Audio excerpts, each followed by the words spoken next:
Welcome to video. টাকার ব্যাপারে আপনার যা ব্যক্তিগত ধারণা তা হয়তোবা পৃথিবীর সমস্ত মানুষের ওপর 0.0000001% প্রভাব ফেলে, কিন্তু পৃথিবী কীভাবে চলছে সে সংক্রান্ত আপনার ধারণার ওপর 80% প্রভাব ফেলে। টাকার ব্যাপারে নেওয়া কারো সিদ্ধান্তকে আপনি ভুল বলতে পারেন না, কারণ আপনি তার সম্বন্ধে জানেনই না। আপনারা তার পরিস্থিতি একদমই আলাদা, কারণ বিভিন্ন প্রজন্মের লোকজন বিভিন্ন পরিবারে বড় হয়ে ওঠে এবং তাদের উপার্জনের পরিমাণও আলাদা আলাদা হয়। তাদের প্রত্যেকের ধারণা আলাদা হয়, কারণ তারা পৃথিবীর বিভিন্ন অংশে বসবাস করে। সে সকল অংশের অর্থনীতি ও কাজের সুযোগ আলাদা আলাদা হয় এবং তাই তারা যা কিছু শেখে ও যে মানসিকতা গড়ে ওঠে তাও আলাদা হয়। জীবন ও পৃথিবী সম্পর্কে সকলের ধারণাই অনন্য এবং প্রত্যেকেই দুনিয়াকে তার নিজের মতো করে দেখে। এই একই কথা টাকার ক্ষেত্রেও সত্য। তাই টাকা সম্পর্কে অন্যের সিদ্ধান্তকে আপনার পাগলামি বলে মনে হলেও তার কাছে হয়তো সে সিদ্ধান্ত যুক্তিসঙ্গতই। আর একইভাবে আপনি টাকা সম্পর্কে যে সিদ্ধান্ত আপনার নিজের সম্পর্কে নিচ্ছেন তা দেখে অন্য কারো কাছে বোকামি বলে মনে হতেই পারে। আপনি টাকা পয়সার ব্যাপারে যে সকল সিদ্ধান্ত নেবেন তা পুরোপুরি আপনার পরিস্থিতি ও লক্ষ্য অনুসারে নেওয়া উচিত, কিন্তু বেশিরভাগ মানুষ তার পূর্ব অভিজ্ঞতা ও অন্যের ধারণা অনুযায়ী আর্থিক সিদ্ধান্ত নিয়ে বসে। এরপর ভাগ্য ও ঝুঁকি। কোনো কিছুই ততটা ভালো ততটা খারাপ নয় যতটা আপনি মনে করেন। আপনার 100% প্রচেষ্টা সত্ত্বেও আপনার কাঙ্ক্ষিত ফলাফল সম্পূর্ণরূপে সম্পূর্ণ না হওয়ার কারণ হলো ভাগ্য ও ঝুঁকি। মানে আপনার ভাগ্য ও ঝুঁকি কখনোই যথেষ্ট নয়। যখন ধনীরাও পাগলের মতো করে। ভারতে জন্মগ্রহণকারী রজব গুপ্তাকে হয়তো আপনারা চিনেন। তিনি একদম শূন্য থেকে শুরু করে 40-এর কাছাকাছি বয়সে গিয়ে ম্যাকেনজিক্স সিইও হয়ে ওঠেন। 2007 সালে তিনি সেখান থেকে অগ্রসর নেন এবং 2008 সালে তার মোট সম্পত্তির পরিমাণ ছিল $100 মিলিয়ন বেশি। এই পরিমাণ টাকা নিয়ে তার যেভাবে ইচ্ছা সেভাবেই জীবন কাটাতে পারতেন, কিন্তু তিনি মিলিয়নিয়ার হয়েও থেমে থাকতে চাননি। তিনি হতে চেয়েছিলেন বিলিয়নিয়ার। তাই এরপরে তিনি গোল্ডম্যান স্যাচেসের ডিরেক্টরের সদস্য হিসেবে যুক্ত হন।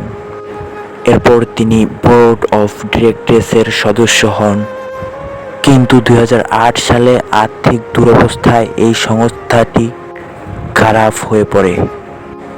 এরপর বিশ্ববিখ্যাত বিনিয়োগকারী ওয়ারেন বাফেট ঠিক করেন $5 বিলিয়ন বিনিয়োগ করবেন এই সংস্থাটিকে বাঁচাতে। এই গুরুত্বপূর্ণ তথ্য বোর্ড মেম্বার হিসেবে কিন্তু ভারতের রজত গুপ্তা সে খবর জেনে যান। তারপর এই চুক্তি সম্পূর্ণ হওয়ার কিছু আগেই হিজ ফান্ড ম্যানেজারকে ফোন করেন। তারপর ওই ফান্ড ম্যানেজার গোল্ডম্যান স্যাচেসের 17,500টি শেয়ার কিনে নেন। এর কয়েক ঘন্টা পরে যখন জনগণের কাছে এই খবর গিয়ে পৌঁছায় এবং স্বাভাবিকভাবে শেয়ারের দাম বাড়তে থাকে, তখন তার ফলস্বরূপ সেই ম্যানেজার মিলিয়নিয়ার হয়ে যান। সেই অপরাধে রজত গুপ্তা ও তার সেই ম্যানেজারের জেল হয়। এই কারণে রজত গুপ্তা তার এতদিনের সম্মান হারিয়ে ফেলেন, কারণ তিনি জানতেন না কতটা যথেষ্ট। আর্থিক দক্ষতার ক্ষেত্রে কঠিন বিষয় হলো আমার মতে এমন একটি লক্ষ্য নির্ধারণ করা যেখানে গিয়ে আপনার থামতে হবে যখন আপনি মন থেকে জানবেন এটা যথেষ্ট। জীবনে এমন কিছু জিনিস আছে যেগুলোর ক্ষেত্রে কখনোই ঝুঁকি নেওয়া উচিত নয়, তাতে যতই লাভের সম্ভাবনা থাকুক না কেন। যেমন সম্মান, খ্যাতি, স্বাধীনতা, শান্তি ইত্যাদি বিষয়।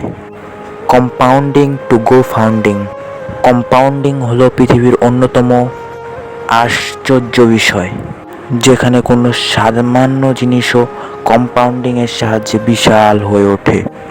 কম্পাউন্ডিং জীবনের প্রতিটা ক্ষেত্রেই কাজ করে, তা সম্পর্ক হোক বা সম্পদ বা জ্ঞান।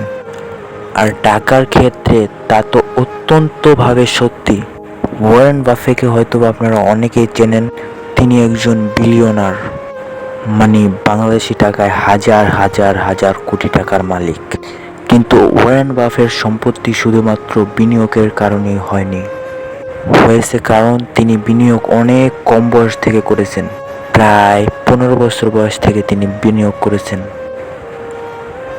তার সম্পত্তির সিংহভাগ তার বয়স 50 পার হওয়ার পর কম্পাউন্ডিং থেকে।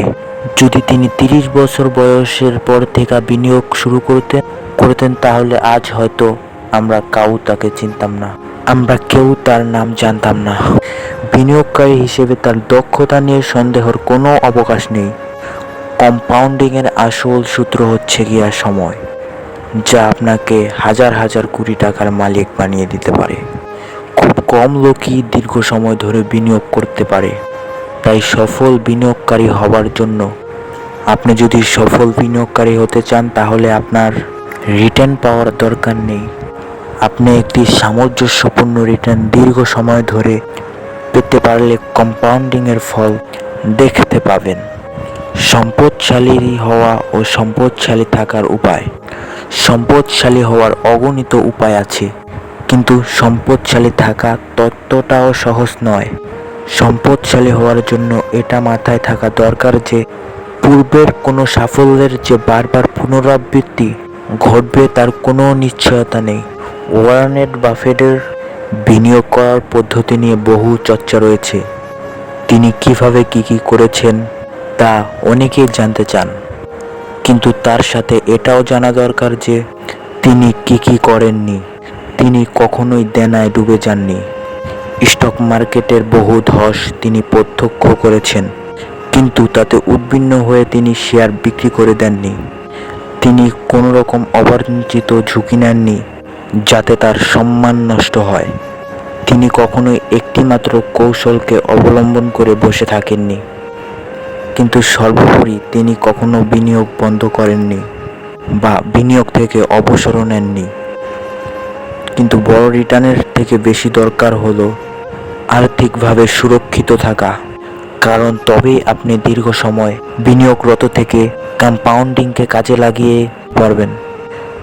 আপনার যদি যে কোনো বিষয়ে পরিকল্পনা থাকে, পরিকল্পনা অনুযায়ী চলা উচিত। পরিকল্পনা আপনার তখনই কাজে লাগবে যখন ভবিষ্যৎ আপনার পরিকল্পনা মাফিক চলে। কিন্তু বাস্তবতা হলো ভবিষ্যতে কখন কি ঘটতে চলেছে তা আমরা কেউই জানি না। এরপর আমি একটা কথাই বলবো, অর্থকে কাজে লাগান নিজের সময়ের ওপর নিয়ন্ত্রণ পেতে, কারণ নিজের সময়কে নিয়ন্ত্রণ করার ক্ষমতা আপনাকে অসীম সুখ এনে দিতে পারে। অন্য কাউকে দেখানোর জন্য নয়, খরচ করুন নিজের প্রয়োজনে, কারণ কোনো বস্তু নয়। আপনি অন্যদের কাছে যা চান তা হলো সম্মান। সঞ্চয় করুন, কোনো কারণ ছাড়াই সঞ্চয় করুন। নিজের আর্থিক পরিকল্পনায় সবসময় ভুল করার মতো জায়গা রাখুন। ভবিষ্যতের জন্য নেওয়া কোনো আর্থিক সিদ্ধান্ত চূড়ান্ত বলে মেনে নেবেন না, কারণ সময়ের সাথে সাথে পৃথিবী বদলাবে আপনার লক্ষ্য, উদ্দেশ্য, ইচ্ছাগুলো। অন্য কারোর মতামতে নিজের আর্থিক পরিকল্পনা করবেন না। সকল মতামতকে সম্মান করুন, কিন্তু সেটাই একদম সঠিক বলে ধরে নেবেন না। খুঁজে বের করুন কোনটা আপনার জন্য সঠিক হবে। পৃথিবীতে যাই করুন না কেন, যে কোনো কিছু খরচা করার আগে নিজের ইমোশনাল কন্ট্রোল রাখুন, কারণ আপনার ইমোশন আপনাকে করে তুলতে পারে প্রচুর ধনী অথবা প্রচুর গরিব। আজকের মতো এই ভিডিওটি এইখানেই শেষ হচ্ছে, এবং এই ভিডিওটি যদি আপনার ভালো লাগে তাহলে এই ভিডিওটি শেয়ার করুন আপনার বন্ধুদের মাঝে। এই ভিডিওটি শোনার পর এটিকেও ভ্যালু ক্রিয়েট করছে আপনার জীবনে, আপনার লাইফে, তাহলে আপনার কমিউনিটিতে এই ভিডিওটি এক্ষুনি শেয়ার করুন, যাতে আপনার সাথে সাথে তারাও হেল্পফুল হতে পারে। এই ভিডিওটি দেখে আজ পর্যন্ত এখানেই। ভালো থাকুন, সুস্থ থাকুন, আর প্রত্যেক সপ্তাহেই দেখতে থাকুন আমার এই ভিডিও।